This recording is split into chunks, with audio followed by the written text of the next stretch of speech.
So I think they should picture it as a featherweight fight, and actually, like you're saying, it could be good that they're doing it at a lightweight. It actually might give us more action because these fighters won't be depleted Saturday night.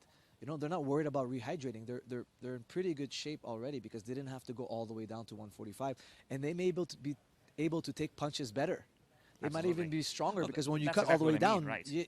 I'm just you're further diminishing a diminished product. Exactly. So right now, I'm just expanding on your point that we're gonna have a much better fight. These guys fighting at lightweight than if they would have fought at featherweight. I think. Absolutely. Do we have a guest joining us? Oh, okay. I I thought Ian Gary was walking over here, but he just walked by. He's just walking by. I was gonna say hi to him. Just kicking around. Yeah, exactly. All right. So in that fight, I think it's a very interesting fight because it's rare. You know, the featherweight division primarily has elite strikers rather.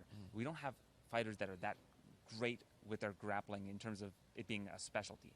I think both of these guys, that kind of is their specialty. You've got Ortega, who's phenomenal with his jiu-jitsu, and Diego Lopes. And I think on the feet, we'll see a boxing advantage for Brian Ortega, but we've seen a lot of power come from Diego Lopes as of late. Yeah, exactly. I think, the more polished striker is going to be Brian, but I think Diego has some power in him, man. He's got some great power, and he's got a lot of power in snatching the submission. And obviously Brian Ortega is an incredible grappler. He comes from a great team with Henry Gracie and all that.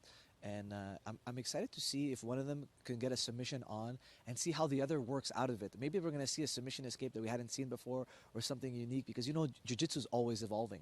And it's such a young sport. And you see these guys come up with the new stuff. And Diego is a little bit younger than Brian, and Brian's trains with Henry Gracie, so a little bit more of an older style of jiu-jitsu coming from the Gracie clan.